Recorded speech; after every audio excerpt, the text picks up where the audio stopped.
Bonjour tout le monde. Écoutez, aujourd'hui, c'est le vote sur la journée de l'opposition de jeudi qu'on a eu le Bloc québécois sur le Century Initiative. Vous savez que nous, on trouvait que d'avoir 100 millions de personnes en 2100 au Canada, avec une augmentation d'immigration de 470 000 à peu près par année, on est inquiet. On est inquiet de la capacité d'intégration de ces gens-là, pour ces gens-là. Parce que c'est important pour des gens qui arrivent ici qu'ils soient traités avec respect, dignité. Alors, on se dit, bien, comment on va les soigner? Où ils vont se loger, ces gens-là? Au Québec, comment ils vont faire pour qu'on puisse les franciser efficacement, pour qu'ils puissent être un ajout extraordinaire pour notre communauté? Et c'est des questions qu'on se pose par rapport aux garderies, par rapport aux places au niveau de l'éducation. Et c'est ça qui est inquiétant par-dessus tout, c'est qu'on ne respecte pas la capacité d'intégration de notre société au Québec, à un point tel que tous les partis d'opposition et les partis au gouvernement et à l'opposition à l'Assemblée nationale ont tous voté 3 fois des motions pour dénoncer le Century Initiative. Du côté des libéraux, ils nous ont dit que ce n'était pas la politique du gouvernement, mais ils vont voter contre la motion quand même. Et quand on regarde les objectifs de l'immigration pour les 3 prochaines années, on s'aperçoit que ce que le gouvernement va proposer, c'est encore plus élevé que le Century Initiative. Alors, c'est peut-être le Liberal Initiative qu'il faut l'appeler. On va parler de 500 000 au lieu de 470 000. Alors, à ce moment-là, on a de quoi être inquiet et on trouve que ce n'est pas une façon d'accueillir des gens qui sont venus trouver chez nous un asile pour être heureux et bien vivre. Et c'est pour ça qu'on est complètement contre cette idée-là et on veut que le Québec puisse intégrer dans le respect et de façon efficace les nouveaux arrivants. Est-ce que ce serait une cible acceptable pour l'ensemble du pays? Ça, pour l'ensemble du pays. Écoutez, moi, je vais parler pour le Québec, parce que pour l'ensemble du pays, moi, je veux dire, au Bloc québécois, on se concentre beaucoup, et surtout et seulement du Québec. Quand on parle, le gouvernement Legault parlait de 50 000. Moi, je pense que c'est un débat que les Québécois doivent avoir. C'est une décision que les Québécois doivent prendre. Et que c'est à eux de choisir les cibles qui seront les plus appropriées pour qu'ils puissent accueillir de façon très humaine, ces gens-là. Et vous savez, les Québécois, leur réputation est faite, on est des gens accueillants. Moi, je fais confiance aux Québécois qui arrivent avec une cible qui corresponde vraiment au niveau optimal, à tous les niveaux, aussi bien pour les arrivants que pour les gens. La cible fédérale a quand même un impact sur ce que fait le oui, Québec. Absolument. Donc, c'est pour ça que je vous posez la question. Vous avez raison, parce que là, nous, on est dans un paradoxe. C'est soit qu'on suit les cibles fédérales et à ce moment-là, on a des difficultés de capacité d'intégration. De l'autre côté, on se dit, mais c'est ça, on a de la misère à avoir une capacité d'intégration. Ou bien, on dit, on va y aller selon nos capacités à nous, dans le respect de ce qu'on peut offrir aux immigrants. Là, à ce moment-là, notre poids démographique au Canada va se trouver à diminuer. Qu'est-ce qu'on préfère? Fait qu'on est perdant à tous les niveaux. Alors, c'est pour ça que le Québec doit se manifester clairement et dire au gouvernement que ce n'est pas d'être respectueux de faire en sorte d'avoir une cible aussi élevée. Je pense que ce n'est pas comme ça qu'on traite les gens. Ça pourrait devenir une façon de mobiliser les Québécois en prévision d'un 3e référendum de la souveraineté sur l'immigration, la question de l'immigration. Mais écoutez, les Québécois, dans cette histoire-là, ont été touchés particulièrement avec ce que le Journal de Montréal a fait, entre autres. Mais je pense que les Québécois, c'est un sujet de discussion. Ils sont préoccupés. Et oui, c'est un sujet de discussion qui a été provoqué par une décision unilatérale du gouvernement libéral à Ottawa et qui ne consulte pas les provinces et le Québec. Et c'est ça qui est dommageable et problématique. Et que je peux comprendre que les Québécois se disent, est-ce que le gouvernement fédéral vraiment est vraiment inquiet, est à l'écoute des Québécois? À ce moment-là, les Québécois feront à ce moment-là la part des choses et prendront leurs décisions.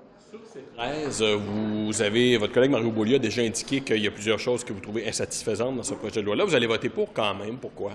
Parce qu'écoutez, honnêtement, c'est un pas en avant. Alors, on salue ce pas en avant. Hein? Du côté de la protection des langues officielles, de la langue officielle, parce que la langue officielle qui est à protéger au Québec, au Canada, c'est le français. Là, on s'entend là-dessus. L'anglais se porte très bien, merci, partout, y compris au Québec. Alors, nous, on se dit, écoutez, on avait des exigences, on avait des attentes qui étaient plus élevées. Bien, écoutez, c'est un pas en avant et pour cette raison-là, on a décidé quand même de voter pour, sachant très bien que ça ne va pas freiner la baisse du français au Québec, malheureusement. C'est quoi le gain le plus important, d'après vous? C'est de faire en sorte que le gouvernement fédéral prennent une certaine responsabilité dans les entreprises de juridiction fédérale pour que les gens qui sont engagés dans ces juridictions fédérales, ces entreprises-là, puissent avoir droit, d'une certaine mesure, à travailler en français. Encore là, c'est au gouvernement fédéral de gérer tout ça, c'est ce qui est problématique là-dedans. Peut-être à l'autre côté, qu'est-ce qui manque là-dedans? Qu'est-ce qui est l'élément le plus important qui est manquant? Vous savez, puis nous, vous allez reconnaître le Bloc québécois là-dedans. Nous, ce qu'on pense, c'est celui qui est le mieux apte à protéger et faire la promotion du français au Québec, c'est le gouvernement du Québec. Alors, à ce moment-là, toutes les entreprises de juridiction fédérale qui sont installées au Québec devraient s'appliquer à la loi 96, devraient être tributaires à la loi 96. De cette façon-là, laisser le gouvernement québécois faire en sorte de protéger le français au Québec. C'est ce qu'on demande, et il me semble que c'est simple comme bonjour. Et c'est la question que je vous pose, puis j'y réponds de la même façon. Qui est le mieux placé que le gouvernement du Québec pour protéger le français au Québec?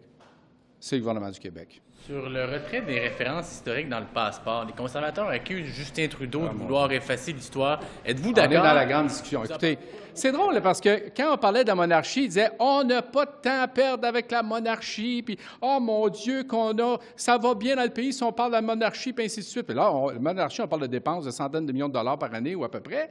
Puis là, on arrive avec une chicane des passeports, avec l'image qu'il y a dans les passeports. On a-tu enlevé ça, on a-tu mis ça? Là, je chicane depuis une semaine là-dessus.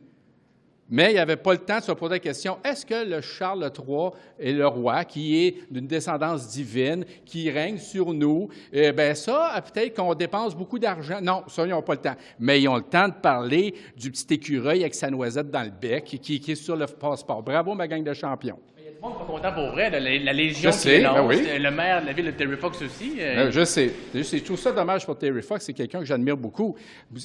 Sérieusement, je l'ai vu courir, je pense, en 80. Je l'avais vu passer au Québec. C'est un homme extraordinaire. Mais tu sais, je veux dire, à quelque part, là, je dis, on peut-tu parler d'autres choses? Et puis je reviens toujours à la monarchie. C'est très drôle de voir ces gens-là s'offusquer parce que nous, on pose des questions sur le rôle du roi, alors que c'est au niveau emblématique, au niveau monétaire, ça n'a aucun sens qu'on ait encore un roi au Canada, puis au Québec. Mais là, regardez, si ça semble les amuser. Mais je peux vous dire, aujourd'hui, on a préparé pour des questions, puis il n'y aura aucune question sur le passeport. Sur ces 13, il semble que ça coince chez certains libéraux là, dans les banquettes du gouvernement, ce vote-là. Vous vous attendez à quoi cet après-midi? Bien, on va s'asseoir et on va regarder avec intérêt ce qui va se passer avec les libéraux, avec les conservateurs. Alors, je vous dis, tu sais, moi, je ne vous répondrai pas ce qui se passe au niveau des conservateurs puis du Parti libéral. Votre compte, par exemple, ça va vous dire quoi? Bien, ça va dire qu'il y a des gens, si c'est des députés québécois, que malgré le fait que ce soit un petit pas en avant, pour eux, c'est un petit pas de trop. Alors, c'est quand même extraordinaire. Ça veut dire que ces gens-là, vraiment, considèrent que l'anglais est en péril au Québec. Je veux dire, écoutez, on s'approche de la schizophrénie, là. Est-ce que les masques vont tomber, donc, cet après-midi? Bien oui, vous saurez, vous, tirer vos propres conclusions. Je vous fais confiance, brillant comme vous êtes. Je vous dis, là, je vous fais confiance au bout. J'ai hâte de vous lire là-dessus. Avez-vous vu la vidéo de M. Poilievre ce matin? Non. Qui, en gros, il dit que... Sur le passeport? Oui, bien, sur le passeport, où il fait des rapprochements avec Okay. M. Trudeau des dictateurs, où il dit que M. Trudeau veut effacer des histoires, qu'il est une menace à la démocratie. Trouvez-vous que ça va loin? Vous en pensez quoi? Tu sais, des fois, quand je suis en chambre, puis nous, au Bloc québécois, on les écoute. Des fois, j'ai l'impression qu'on n'a pas les mêmes priorités dans la vie, là. Tu sais, je veux dire, quand on parle, nous, des soins de santé, quand on parle des problèmes de logement, quand on parle de l'immigration qu'on doit bien accueillir avec respect pour les gens qui arrivent ici parce qu'ils le méritent, puis qu'on entend ensuite 8, 10, 12, 15 questions dans une période de questions. Moi, j'aimerais ça avoir autant de questions qu'eux autres pour qu'ils dépensent de même, qu'ils gaspillent comme ça. Je vous dis qu'on en soulèverait des débats de notre côté. Je ne sais pas quoi répondre. Ça leur appartient. Ils vont avec leurs priorités. Puis les électeurs sont assez intelligents pour juger à ce moment-là quel parti qui a les priorités qui sont plus semblables aux leurs. Puis je ne suis pas trop inquiet pour le Québec. M. Garon, je ne sais pas si vous voulez avoir sur l'affaire du dépotoir illégal à Kanesatake. Qu'est-ce que vous avez à dire là-dessus sur une action du gouvernement fédéral et du gouvernement du Québec? Écoutez, moi, je suis député de Mirabel, c'est dans ma circonscription, c'est un dossier qui me touche beaucoup et de très près. Ça a été le premier dossier sur lequel j'ai entamé des démarches avec les ministères, le ministère de l'Environnement, après mon élection. C'est ce qui a tout l'air d'un désastre environnemental. Les gens de Kanesatake ont droit à de l'eau de qualité, ont droit à un environnement de qualité. Les gens d'Oka, les gens de Saint-Placide, les gens de Saint-Benoît-Mirabel ont droit à un environnement de qualité. C'est anormal qu'on ait à apprendre tout ça et à obtenir toute cette information-là via les médias quand on soupçonne que le gouvernement fédéral a été très informé depuis longtemps. Il faut le plus rapidement possible, que le ministère de l'Environnement fasse son travail, qu'il y ait des négociations rapides avec le conseil de bande pour que ces terrains-là soient décontaminés. C'est un enjeu environnemental de première importance, à la fois pour Kanesatake, pour les villes avoisinantes et pour tout le bassin versant du lac des Deux-Montagnes, et ça devrait être prioritaire pour le ministère de l'Environnement. La facture risque d'être salée pour la décontamination. Je pense qu'on parle de 100 millions. Est-ce que les fonds seront nécessaires? Oui, on est dans une situation où il y a des analyses qui ont été faites par le gouvernement fédéral et une situation dans laquelle, depuis longtemps, on essaie d'avoir les études, on essaie d'avoir les données, on essaie d'avoir l'information, à tel point que mon bureau, à un moment donné, on avait entamé des démarches pour nous faire nous-mêmes des analyses d'eau, pour savoir ce qu'il y avait à l'intérieur de ça. Ça n'a pas fonctionné. On est content aujourd'hui que les journalistes aient fait le travail. Alors, écoutez, vous me demandez les commentaires que j'ai sur le coût qui est impliqué par ça. Écoutez, on apprend toute cette information-là dans les médias et on se rend compte que le gouvernement fédéral a l'information, que c'est un cas qui dure depuis près d'une décennie. Moi, quand je sors dans ma circonscription, quand je vais sur les territoires de Kanesatake, quand je vais à Saint-Placide, quand je vais à Oka un soir de fin de semaine, là, je suis incapable de sortir d'un événement en moins de 2 heures, 2 heures et demie. C'est presque 1 heure par cadre de porte. Les gens, depuis mon élection, ne me parlent que de ça. Alors là, il y a une déconnexion importante entre ce qui doit être fait et ce que le gouvernement fédéral fait. Et je pense qu'aujourd'hui, comme on dit là, en bon français, c'est tout un wake-up call pour Ottawa. C'est un désastre environnemental dont il doit s'occuper le plus rapidement possible. Les paroles sont plus suffisantes. Est-ce qu'on peut craindre une réaction de ceux qui sont responsables de ce dossier-là? Est-ce qu'il semble y avoir un peu du crime organisé dans tout ça? Là? Moi, j'ai envie de vous parler des gens Kanesatake, des mères, des pères de famille, des gens qui vivent ce problème-là au quotidien, de gens qui m'en parlent, de gens qui ont peur de boire l'eau, d'agriculteurs qui ont peur d'utiliser l'eau.